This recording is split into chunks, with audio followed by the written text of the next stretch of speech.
and he will not be allowed to attend any NASCAR events, working NASCAR events. So with that being said, again, after the incident with Lee Pulliam is now focused on the biggest late model stock race of his career and others as well. And that will be, of course, the big Cars Tour $30,000 to win race coming up this weekend at Orange County Speedway. So Lee Pulliam from Alton, Virginia is just going to talk about that. Nothing else. Nothing left. Nothing more to say. Lee Pulliam's been on the other end of that dirty, bad handle deal before because of his temper and things that have happened, but that is not his fault. And I'm glad that NASCAR and the powers that be at South Boston Speedway, Kathy Rice and company, realized that Lee Pulliam had nothing that he could do in the situation. Let's face it, when you're in a race car, and you've got some nut job that's coming at you, throwing radios, throwing wrenches, might have a gun, you don't know what the situation is. You get away from them. You do whatever you got to do to avoid controversy to get away from them. And I cannot in any way fault Lee Pulliam for what he did.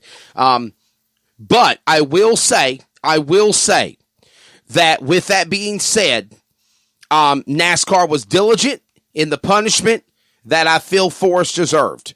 Because here's the thing, and we're going to get Harley White here on in a few minutes. Here's my take on the whole deal. We all have a personal life, okay? I've heard people say, well, he's going through a problem with his marriage, and there's things going on in relationships. Look, I've been there, done that, okay? I've been there, done that. I've gone through my own personal problems in my life, things in my marriage, things with my children, things with personal issues. At the end of the day, you leave that at the door. You leave whatever BS you're going through in your personal life at the door when you go to work at a racetrack. You go to work at an event. You go to your own personal job, your own 9 to 5. I know it's hard. People might not realize what I'm saying here. They're thinking it's hard, it's a struggle. And yes, it is. But at the end of the day, you have to leave your personal life at the door when you go wherever you go to. And I'm sorry, to me, that dog won't hunt. My grandma, my dad used to tell me that as a kid. That dog won't hunt. That dog won't hunt with me. As far as personal problems and snapping, it's not. You have made a conscious decision to jump over a pit wall, to take off your radio, throw it across another man's car, hit his windshield, hit his hood, and then proceed to try to jump into the passenger side of his car and rip out his ignition box. Regardless of whether you had intention of hurting him or not, what you did was stupid. So I agree with NASCAR wholeheartedly. I think that a punishment definitely needed to be warranted, and we'll see you in a year. I guess that's the best way of saying it. So, and again, I just want to give props to Lee Pulliam and to his racing team because, and again, when we get Lee Pulliam on at 12:15, we're not going to talk about it. We're not. Because he's already asked me, please, Wesley, I don't want to be asked about this anymore. I've already said how I felt. I think my buddies at Speed 51 and Bull Ring, the Morning Bull Ring with Bob Dillner, Casey LaJoy have done a phenomenal job covering it. Other media outlets have covered it greatly. Race 22 Radio, my friends Langley Austin, done a phenomenal job as well. I'm not going to indulge on it anymore. I want to talk about this weekend. I want to talk about Orange County and the 30,000 to win race and what Lee Pulliam has done from being a 4-time NASCAR Whelen All-American Series national champion to now turning his racing program around and having 2 or 3 car operation himself as well. What he's done with Brandon Pierce and them winning out of the gate at Southern National and so much more momentum. So enough said about South Boston. Enough said about the Lee Pulliam and the Forrest Reynolds incident. On Saturday, we're beating a dead horse. NASCAR called it. They did a definite suspension. I think that's a good call. Lee Pulliam did not get in trouble, which I think that's also a damn good call as well, because I don't think it warranted in any way for Lee Pulliam to be punished or suffer penalty or fine or of any means of the imagination after what happened to Lee Saturday at South Boston Speedway. So props to NASCAR and the Will and All-American Series. I back them 100%. Props to Kathy Rice and South Boston Speedway. The crime fits with the punishment. That's all I'm going to say. There was a time when there was a wilder, crazier Lee Pulliam that I knew, and he did some crazy shenanigans, and he got reprimanded, and he got set down by NASCAR, and, he had to be taught a lesson. And I think the same thing needs to be done to car owners like Forrest Reynolds as well. We're getting ready to go to the phone lines. Call us up if you want to be on the call line with our guests. Like I told you, we're going to go to the phone lines here, and we're going to speak to our first guest of the morning. We're going to go Central Time now. We're going to jump from the Eastern Time Zone to the Central Time Zone, and we're going to go all the way to Lindsay, Oklahoma, where this young lady has been turning wheels and, slinging the dirt, driving sprint cars and more, and, of course, finally broke through with her first ASCS Racing American Sprint Car Series Lucas Oil win at the over the weekend from Lindsay, Oklahoma. The beautiful blonde-headed Harli White, and of course even though she's a good-looking lady, she could still wheel a race car. Harli White, welcome to the finish line. How are you doing, ma'am? I'm great. How are you? Thanks for having me. Oh, thank you so much for taking your time out of your busy day. Harli, how old are you, by the way? I am 23. I'll be 24 this month of April. There you go. 23 going on 24, racing in sprint cars. Harli, before we go any further, let's get to know Harli White a little bit. Talk about your racing career, how you got started, and why you love running ASCS 360 sprint cars so much. Yeah, I grew up in a racing family, all around the dirt track, mostly around modifieds and stock cars my whole life, but I was more interested in mini sprints and sprint cars. So my first, few races, first few years of racing, actually, I was in a mini sprint car. And then just kind of worked my way up the ranks and got into a big sprint and ran 2-barrel sprint car, went to wheel 5 of it, and then jumped up to the 360 series. And, I've had a great career so far, and it's just getting started, really. It's been a long time coming to get a win with the ASCS series. Should have won a couple last year and the year before as well. So just nothing ever panned out our way, and it finally did. And I've gotten more opportunities on top of that. I've been to Australia to race 410 sprint cars as well the last 2 years. So, I'm living life as a race car driver, and it's such an honor. And again, a phenomenal win at that. Let's talk about this past Saturday. I guess it's a perfect storm for you. It seemed like everything went perfect for Harli White and the racing team. Talk about the race last weekend.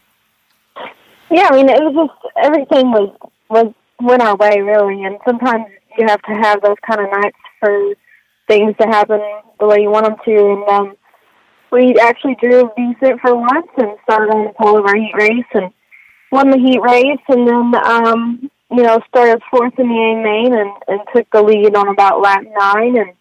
And the way the track was, it was pretty hooked up early on, and it kind of went away as the night went on. And there was a lot of red flags and cautions, and she just wanted to go green to checkered, but it seemed like it was a forever long race. And I actually had some competition there at the end, and Sam Haferteep actually led the white flag lap, and I got him back whenever the time came, and led the most important lap of them all, the checkered flag. So it was tough. It didn't come easy. And, it's really hard to keep veterans like Sam Haferteep Jr. and Wayne Johnson behind you, much less race with them for the win. So anytime you get to do that, just gives you a boost of confidence in itself. And now I know that I can race with those guys, and which I have. I've raced with them the last 2 years, but we've always just kind of struggled and been behind the 8 ball. And now I think we have a decent car. Johnny Herrera is my crew chief this year, so I think so far we have a 7th and a win. So I think we're doing all right so far. Definitely. We are chatting it up with Harli White from Lindsay, Oklahoma. Lindsay, you're kind of way down south, so it's kind of like you do a lot of traveling just to be able to get to racetrack on the ASCS circuit, don't you, dear? Yes, we sure do. I'm closer to Texas than anything, but my race cars actually stay at Johnny Herrera's shop in Tulsa, Oklahoma, so about a 3-hour drive, so every time we go racing, I'll drive up to Tulsa for a few days, and then we'll head off to the next track. So, just living on the life whenever I come home in Lindsay, and then go racing on the weekends. Definitely. So, sprint car racing, was there just a desire at the young age, Harley, that's what you wanted to do? You wanted to be a sprint car racer? You never had that desire of wanting to go into NASCAR, stock cars? It was pretty much open wheel racing, or was that pretty much the only option you had back at the time? Yeah, I mean, it's just, the mini sprints, you can get into them at a pretty young age. So that was kind of, I was 12 my first time racing. So, but even whenever I was around modifieds and stock cars and such, whenever my dad raced, and then the sprint cars were support class, I was more intrigued watching the sprint cars than I was watching my own dad race. So, I mean, it's just one of those things where I thought it was the coolest part about racing was them firing off the sprint cars by pushing them to start them. I'm like, well, that's crazy. So just from day one, I just knew that, sprint cars was the coolest thing ever, and one day, hopefully, I'll be racing one. And no doubt about that. That's exactly what you've been doing. Talk a little about the racetrack that you got the big win at over the weekend for the ASCS, your first career win. We're on the air with Lindsay, Oklahoma's Harley White from, of course, I'm getting tongue-tied again. We're on the air with Harley White from Lindsay, Oklahoma. And coming up here next will be Brett the Jet Hamm from Newberry, South Carolina. So we're going to go from across the country, from Central Time to Eastern Time. But talk about the racetrack that you got your big win at over the weekend, Harley. Yeah, I-30 is near Little Rock, Arkansas, and they have a big race at the end of each year for 360 racing. It's the Short Track Nationals in October. And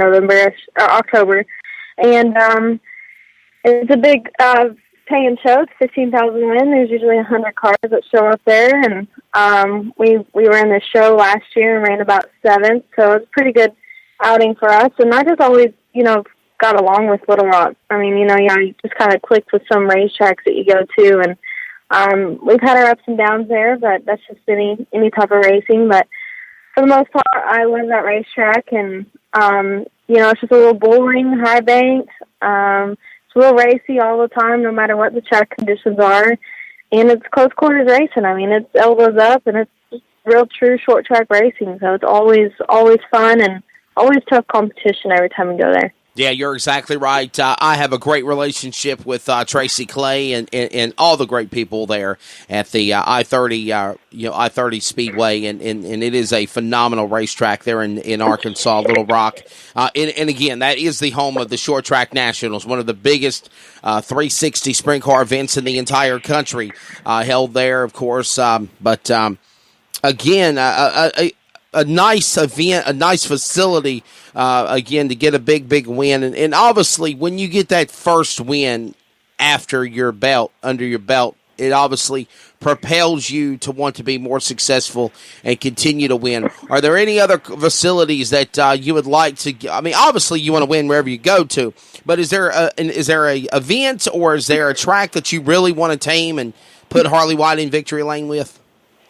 Right. I think this weekend's a good place to do it at. We're going up to 81 Speedway in Wichita, Kansas. It's a 14,000 win show. So, of course, you want to win the big ones. But I've had a pretty good last few years racing there as well. It's a couple top fives and such. I raced a midget there, a non-wing sprint car, a wing sprint car. So I've made my laps around there, and I think we're capable of doing well. And we're always gunning for that win, but it's a big race. A lot of big name guys will be there, and it'll be tough. But I think we're capable. So we're going to go up Thursday for practice and hopefully win there. And another track I'd love to win is I love Lucas Oil Speedway. I mean, it's state of the art, just beautiful place. Really schools you, the racer, to go race there. So definitely on my bucket list to win there as well. Harley, what is your thoughts of? And again, I'm going on a touchy subject. I'm not trying to be anything disrespectful here with what I'm about to ask you, but what is your thoughts about females in racing? And, do you feel like you might have more of a road to climb being a female getting involved into a pretty much dominantly man sport in this day and age today? Right. I mean, I always encourage any female to, if they want to race, go for it. I mean, nothing